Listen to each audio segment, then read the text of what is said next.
사실 제가 주식을 해본 적이 없어요. 그래서 저 같은 주식 어린이, 주린이들도 이해할 수 있도록 쉽게 설명해 주실 분이죠. 이동훈 블루오크 대표 전화 연결해 봅니다. 안녕하세요.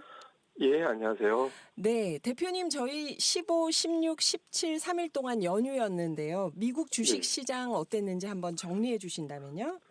예, 뭐 큰 변화 없이 거의 제자리 수준이었습니다. 근데 보통 이게 지수가 제자리일 때는 그러니까 뭔가 며칠 있으면 뭔가 중요한 일정이 있겠구나라고 이제 사람들이 생각할 때, 또는 무슨 지표들이 나왔는데 이 지표는 좋고 저 지표는 나쁘고 이렇게 좀 엇갈릴 때 이제 시장이 제자리에 멈추게 되는데, 일단 주말에 나왔던, 또 연휴 기간에 나왔던 경제 지표가 엇갈렸습니다. 뭐 예를 들면 물가 지표가 소비자 물가는 예상치에 부합했는, 생산자 물가는 되게 높게 나와서 예상치를 상회한다든가, 이렇게 되면 향후에 인플레이션이 어떻게 될지 전망하기가 어렵게 되거든요. 그래서 투자자들이 한쪽으로 쏠려서 가기가 좀 어렵게 되는 이제 그런 모습이 있었고, 그리고 또 한 가지는 이제 주말을 앞두고 뭐 여러 가지 어떤 발언이라든가 또 일정이 있었습니다. 예를 들면 트럼프 대통령이 가끔가다 한 번씩 관세 이야기하면 시장이 또 흔들리잖아요. 네. 근데 지난 주말에 또 반도체 관세 부과하겠다. 원래 이제 반도체 관세 부과하겠다고 계속 이야기를 했었던 건데, 구체적으로 좀 이른 시기에, 그러니까 아마 이번 주에 발표가 나올 것 같습니다. 뭐 반도체 관세 부과한다라고 또 발언을 하면서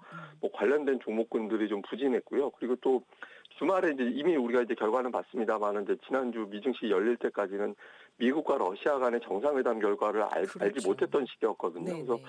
뭐 그 결과 어떻게 나오는지 좀 보고 나서 움직이자, 이렇게 투자자들이 생각을 해서 전체적으로는 신중하게 거의 뭐 큰 폭의 어떤 등락 없이 약간 하락한 수준으로 마감이 됐습니다. 네. 큰 결정을 다들 기다리고 있는 거네요. 근데 물가 지표가 높게 나왔다고 하는데 이게 증시에 영향이 그러면 이렇게 제자리에 멈추도록 영향을 준 건가요? 어떤 영향으로 봐야 될까요? 예, 일단 시장이 놀랐던 건 그 소비자 물가는 잘 나왔는데 생산자 물가가 예상보다 아주 높게 나왔거든요. 그러니까 우리가 이제 네. 소비자 물가, 생산자 물가가 좀 헷갈릴 텐데, 예를 들면 그 편의점이 있다라고 생각을 할 때 편의점에 이제 제품을 납품하는 단가가 생산자 물가고요. 네.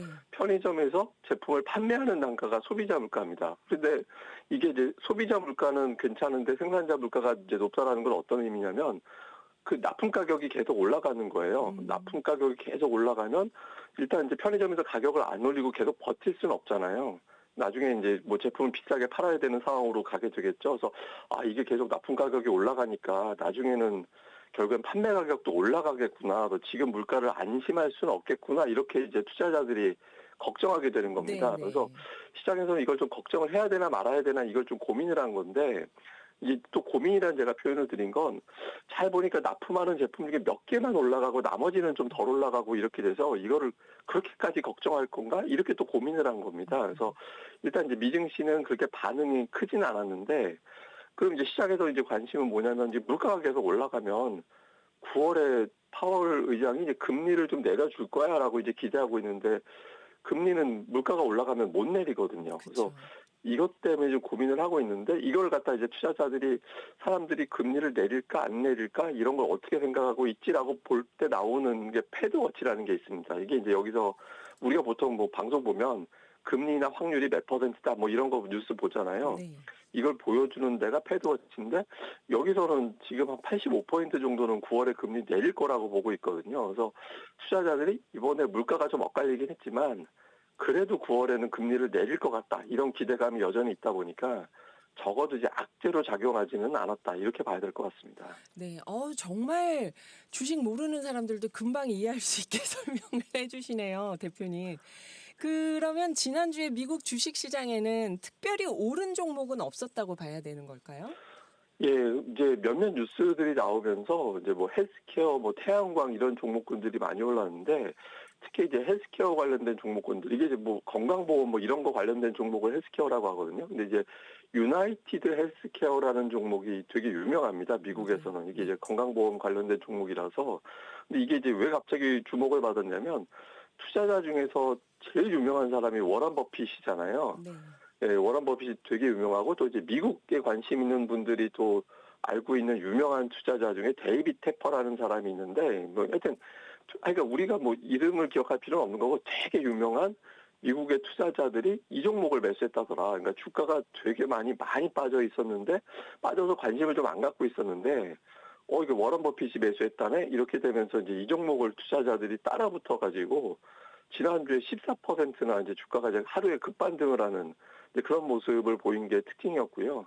그다음에 이제 앞서 뭐 태양광 관련된 종목군들이 많이 올랐다고 했는데 이게 이제 트럼프 정부가 들어서면서 이제 오바마 정부에서 추진했던 사업들을 전부 다 이제 후퇴시키는 그런 정책들이 있었거든요. 그러니까 대표적인 게 오바마 정부 때 이제 신재생 에너지 뭐 이런 거 되게 많이 공을 들였었는데 네. 이런 거 이제 하지 말라고 이렇게 막 금지하고 막 그랬었는데 금지하는 게 생각보다 이렇게 세게 금지하지는 않는구나라고 이제 알려져서 이게 또 이제 안도감을 주면서 태양광 관련된 종목군들이 좀 많이 올랐고요.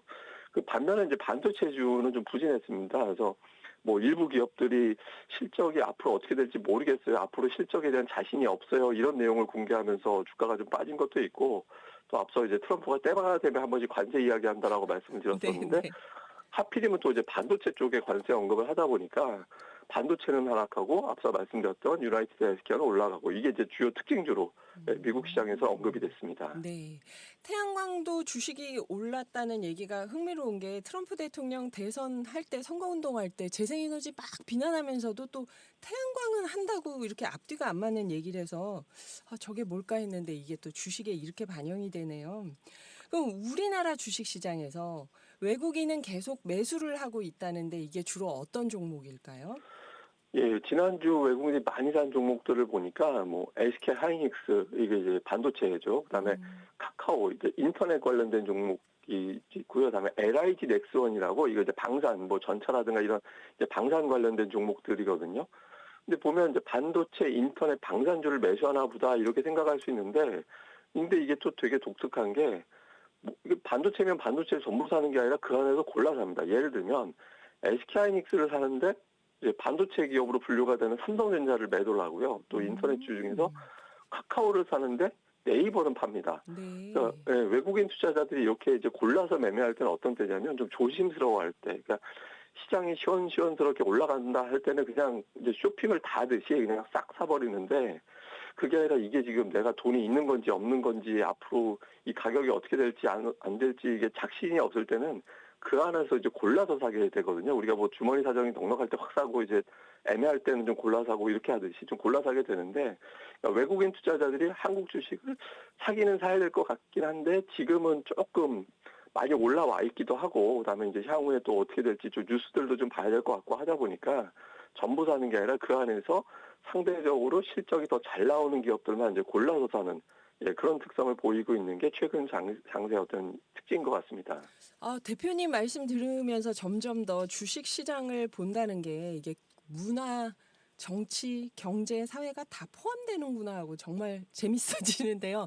여기서 제가 한 가지 궁금한 게 이게 조금 지난 뉴스긴 한데 우리 정부에서 주식 매매할 때 그 양도세 문제가 컸었잖아요.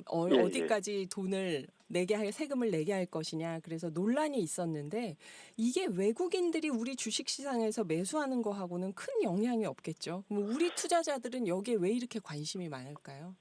이게 영향이 없다라고 보기는 어려운 게, 아, 그러니까 네. 한국 주식을 외국인들이 투자할 때 전제가 됐던 것 중에 하나가 한국의 어떤 그 증시에 대한 규제라든가 이런 허들을 낮춰서, 음. 주식 시장을 끌어올리는 데 목적이 있구나라고 하면 한국 주식 어차피 저평가니까 정부의 이런 의지가 있다면 향후에 주식 시장이 계속 올라가겠다라는 기대가 있었거든요. 아, 근데 네.